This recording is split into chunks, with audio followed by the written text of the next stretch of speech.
Assalamualaikum warahmatullahi wabarakatuh. Salam sejahtera untuk kita semuanya. Saya hormati pimpinan Ikatan Ahli Kesehatan Masyarakat dan seluruh hadirin, ada Pak Pasli juga. Pertama, kita selalu bersyukur kepada Tuhan Yang Maha Esa atas kesempatan dan waktu kita di menghadiri acara ini. Saya sangat menghargai acara ini yang diikuti begitu banyak peserta pada pagi hari ini.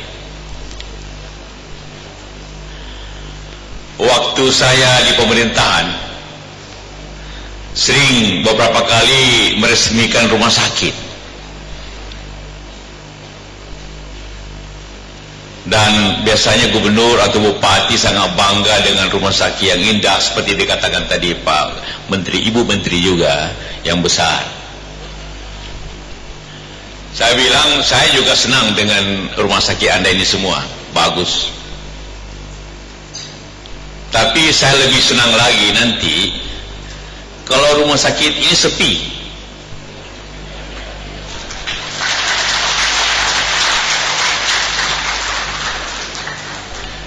Padahal biasanya selalu dilaporkan rumah sakit ini bagus, 250 bednya, bed ekobornya sampai 90%.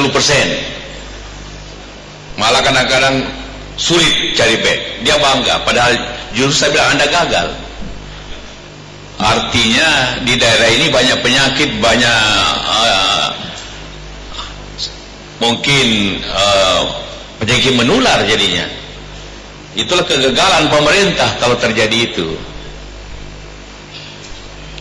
Jadi kita butuh rumah sakit yang baik, tapi yang kita lebih butuh rakyat yang sehat.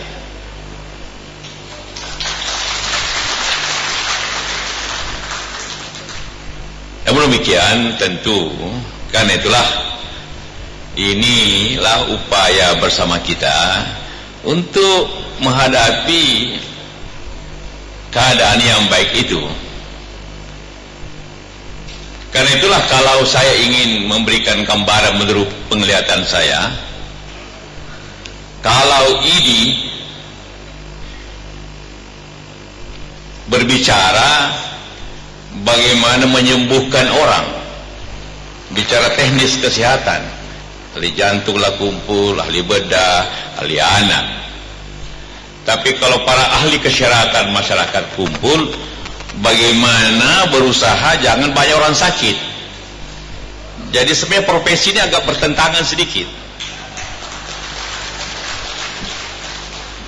Kalau ahli kesehatan masyarakat berhasil, pekerjaan dokter berkurang. Tentu tidak kesana, banyak dokter tidak senang juga kalau kerjanya kurang, kan? Tapi bagi masyarakat inilah situasi yang terbaik. Karena itu sering orang keliru tentang apa itu sakit, apa itu kesehatan. Selalu saja banyak daerah yang mengartikan kesehatan itu langsung rumah sakit. Padahal upaya kesehatan rumah sakit itu hanya bagian yang terakhir. Kita memahami semua, pasti bapak lebih paham, ibu lebih paham. Orang sakit itu upaya kesehatan terdiri daripada 4 masalah. Pertama, genetik, tahu semua kan? Genetik. Ya mau apapun hebatnya rumah sakit, begitu banyak dokter, kalau genetiknya begitu ya begitulah.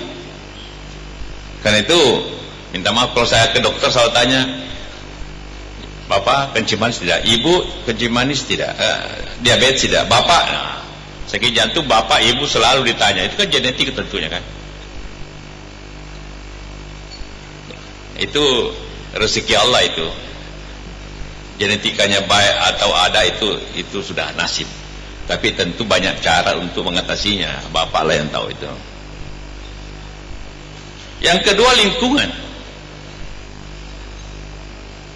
Kalau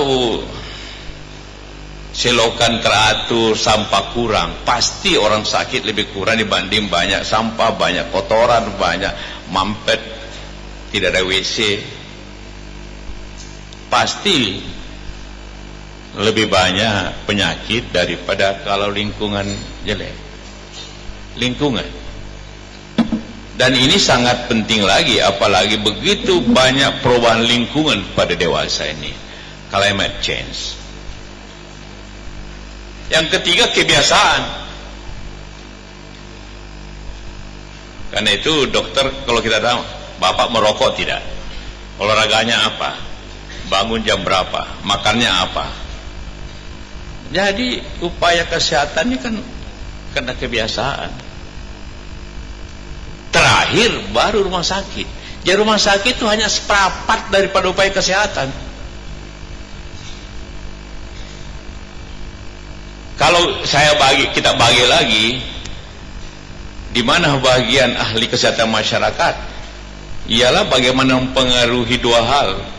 Pertama tadi, yang kedua tiga, lingkungan dan kebiasaan. Bagaimana memperbaikinya? Baru kalau semua tidak bisa diatasi, genetikanya memang begitu, lingkungan begitu, sehingga virus masuk, kebiasaan begitu, kemudian sakit, baru urusannya rumah sakit. Jadi kita harus lebih banyak memperhatikan.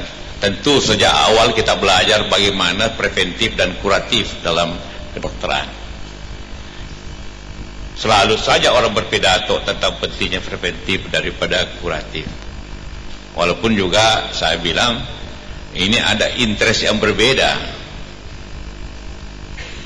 Memang kadang-kadang bidang kesehatan itu agak dilematik juga.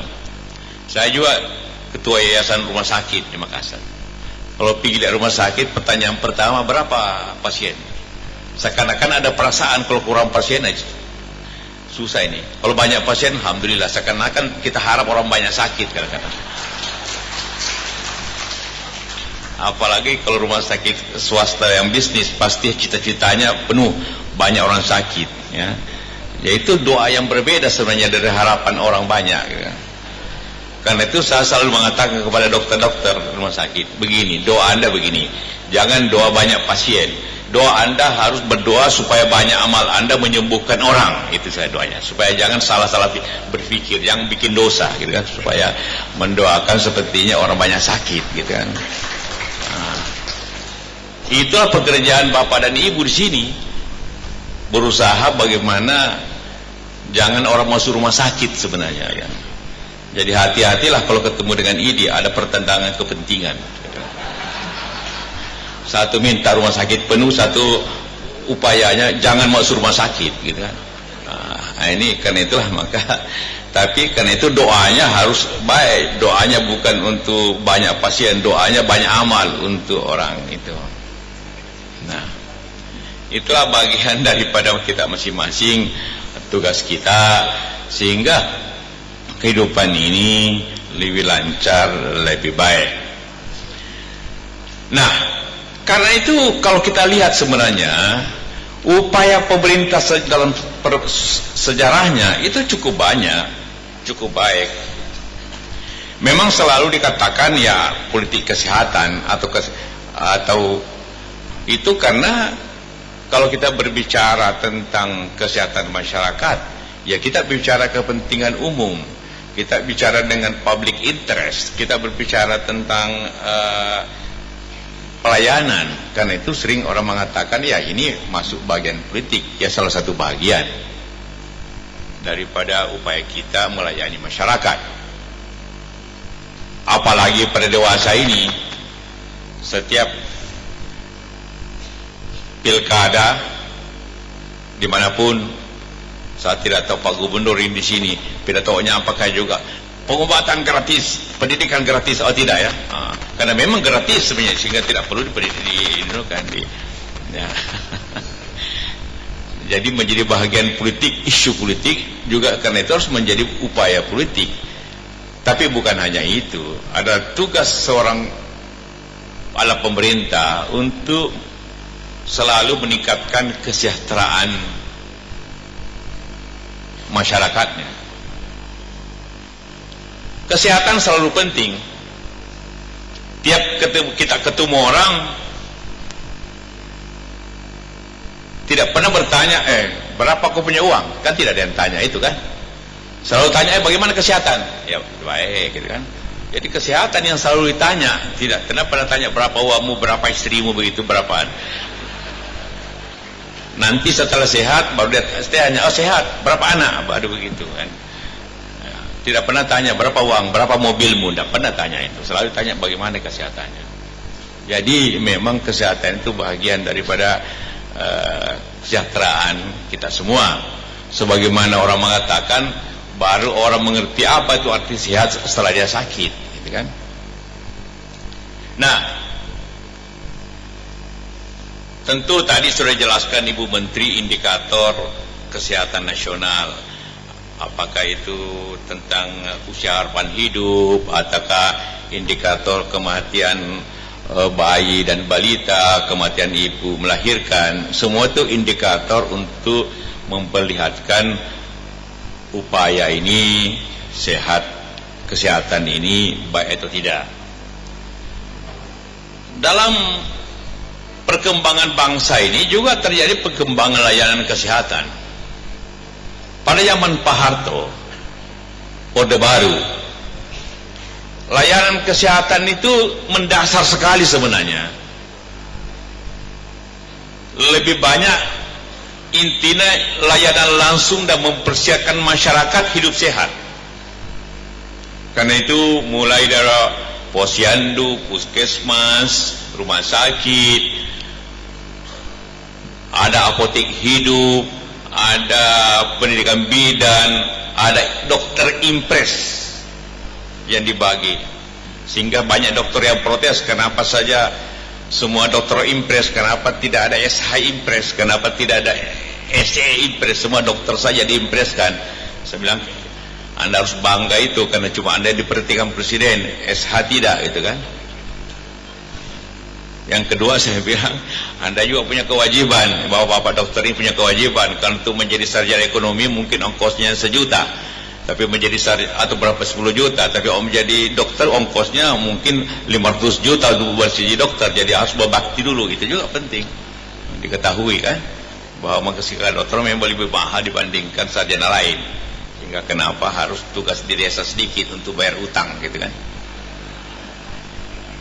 Ya mesti begitu, ya, adil kan. Nah, jadi pada zaman Soeharto itu mendasar, dia membuat infrastruktur kesehatan sebenarnya sangat baik sekali. Sampai sekarang masih dikenal bagaimana timbang-timbang bayi, bagaimana posyandu, bagaimana itu apotek itu, bagaimana itu sekarang itu memberikan sebenarnya kemajuan yang luar biasa dalam pelayanan. Model ini menjadi perubahan yang mendasar akibat kemajuan. Tentu kita menganggap bahwa pelayanan kesehatan dasar ini sudah ada dan tuntutan masyarakat lebih tinggi.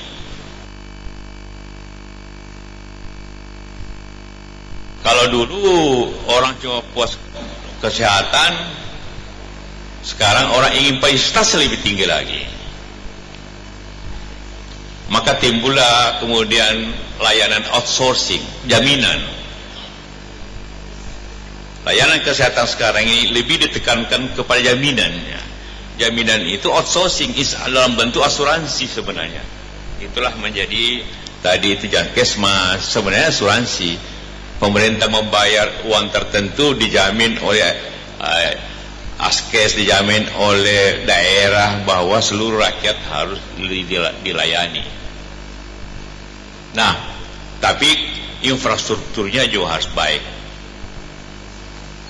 Memang upaya ini adalah upaya yang terjadi dimanapun di dunia ini dalam welfare state, dan selalu menjadi jaminan orang dipilih jadi pemimpin, bukan hanya pilkada. Di Amerika, Obama antara lain terpilih karena Medicare, sehingga orang mengatakan Obamacare, dan itu memang konsekuensi ekonominya itu sangat tinggi. Karena itulah maka dapat juga dikatakan, sebenarnya saya ingin katakan bahwa kesehatan terkait di banyak hal. Kalau kita bicara tentang kesehatan masyarakat, karena saya katakan tadi, dari 4 unsur orang sehat dan sakit, 2 sangat dipengaruhi oleh kemampuan ekonomi, ialah lingkungan dan kebiasaan. Kalau orang tinggal di gubuk-gubuk atau di rumah kumuh, di Ciliwung, pasti lingkungannya jelek, pasti lebih mudah demam berdarah, pasti lebih murah orang sakit perut atau apapun, pasti lebih murah malaria dibanding dengan orang yang hidup yang teratur di apartemen, yang nyamuk tidak ada, yang selokannya bersih. Pasti. Jadi ekonomi, apapun kita bicarakan, kalau ekonomi bangsa tidak maju, juga lingkungan hidup itu berbeda. Begitu juga kebiasaan. Orang yang mampu pasti cenderung kebiasaannya, ada juga kebiasaan jelek. Ada orang yang mampu kebiasaannya minum-minum alkohol atau merokok terus, pasti lebih jelek kesehatannya dibanding orang tidak. Tapi bisa juga kebiasaannya baik, makanannya lebih sehat, bergizi, atau olahraganya baik, biasanya tidur lebih enak gitu kan, katakanlah gitu kan. Jadi sangat dipengaruhi masalah kesehatan masyarakat, kebijakan itu dengan ekonomi yang baik. Ya, kita tidak bicara saja hanya tentang kesehatan, tapi hubungannya dengan masalah sosial yang lain. Jadi kalau pemerintah memperbaiki ekonomi, pada dasarnya juga memperbaiki kesehatan. Jadi memperbaiki kesehatan tidak hanya sekedar menambah dokter, menambah bidan, menambah rumah sakit, tapi memperbaiki ekonomi sehingga lingkungan dan kebiasaan berubah, dan juga preventif yang lainnya. Itu hubungan antara, tetapi kesehatan juga mempengaruhi ekonomi. Kalau masyarakat kita banyak sakit penyakit menular, sering orang tidak sehat, pasti produktivitas masyarakat juga rendah. Pasti terjadi kelesuan ekonomi juga kalau produktivitas rendah. Kalau petani kita tidak sehat, maka produksi pertanian pasti rendah.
Apabila tidak dikelola dengan baik, ini harus orang yang sangat jujur.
saya waktu jadi Wapres.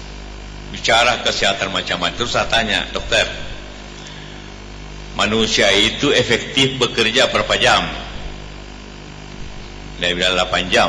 Ini seorang profesor, pengurus ID. Oh, 8 jam.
maka setiap 3 tahun ilmu bapak tinggal setengah.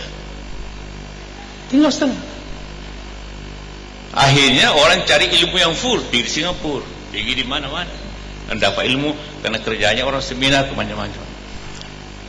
Kadang-kadang juga dokter kita pergi seminar yang ngajak pabrik obat biasanya kan.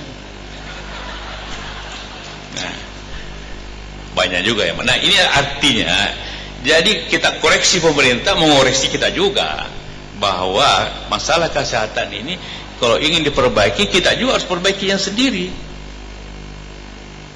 Karena itu, saya waktu itu tidak diam aja. Begitu saya tahu, oh dokter ini kerjanya sampai jam 12 malam, bagaimana Pak? Bapak bisa mati berdiri di tempat praktek, saya bilang. Sudahlah, saya bilang, berapa ongkos untuk menghasilkan satu dokter spesialis? 500 juta Pak. Oke. Tiap tahun saya kasih Anda uang 1 triliun untuk mendidik dokter lebih banyak lagi dokter spesialis. Saya langsung telepon Menteri Keuangan, kasih rumah sakit 1 triliun untuk mendidik dokter spesialis supaya jangan orang lari semua ke Singapura. Itu antara lain. Jadi kita juga jalan keluar aja. Kalau saya kritik di sini ada jalan keluarnya, saya kasih dulu. Jadi saya marah sedikit supaya karena saya sudah kasih jalan keluarnya, lebih banyak pendidikan dokter spesialis. Karena itu banyak kan tambahan seperti itu. Ini kalau saya bicara dari penggalan bahwa kesehatan dipengaruhi oleh ekonomi yang dia dapat di lingkungan dan kebiasaan dan sebagainya. Tapi pada akhirnya juga dokter harus berusaha lebih baik, bukan hanya untuk mengobati tapi mencegah. Tentu ini rumus umum ini.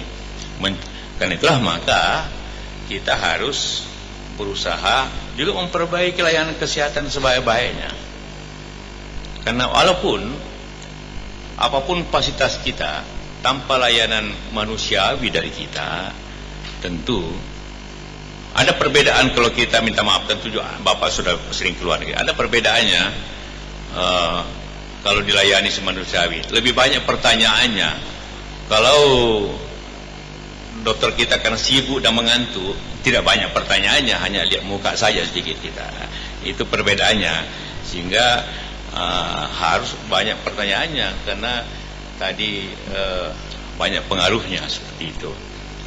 Itulah maka dalam kesempatan ini, di samping saya menyampaikan ucapan selamat, kita harus jadi, kalau kongres ini sekali lagi, bagaimana kita semua berusaha bahwa tidak banyak orang Indonesia sakit, gitu kan? Jadi supaya dokter kita juga yang ahli-ahli lebih banyak istirahatnya juga, supaya jangan terlalu dia habis waktu untuk sampai 12 sehingga lupa istrinya kadang-kadang. Ya, saya banyak teman saya kadang-kadang lupa istrinya karena terlalu asyik, gitu kan? Pulang ke rumah sudah capek, bagaimana lagi ngomong-ngomong dengan istri kalau capek, kan susah juga kan. Itu perlu juga diperhatikan, gitu kan. Saya tidak tahu kalau dokternya kayak dokter semua, nanti dokter perempuan, bagaimana suaminya itu, kalau susah juga kan. Pasti ya susah juga. Kita sudah tidur baru istri pulang dari tempat praktek, bagaimana perasaan di rumah, kan tidak enak juga itu kan. Itu penting juga, karena hidup ini untuk kebahagiaan. Jadi untuk menghindari itu lebih baik jangan banyak pasien, ya kan? Jadi semua bahagia, masyarakat bahagia, dokter juga bahagia, gitu. Jadi bagi kita semua tujuannya ialah semua apa yang kita bicarakan ini meningkatkan kesejahteraan masyarakat yang adil dan makmur. Mudah-mudahan tekad yang dibacakan tadi ini, saya tadi mengatakan zaman dulu namanya keburutan tekad, zaman sekarang deklarasi, lama-lama protes, gitu kan, gitu. Jadi ini loh bagian daripada kehidupan kita semua. Jadi sekali lagi, bangsa ini hanya bisa baik kalau yang sehat. Bangsa ini hanya bisa baik, tapi untuk sehat harus ekonomi baik. Jadi saling terpengaruh, tapi semuanya hanya dilaksanakan dengan usaha keras dan usaha serius daripada kita semuanya. Terima kasih. Assalamualaikum warahmatullahi wabarakatuh.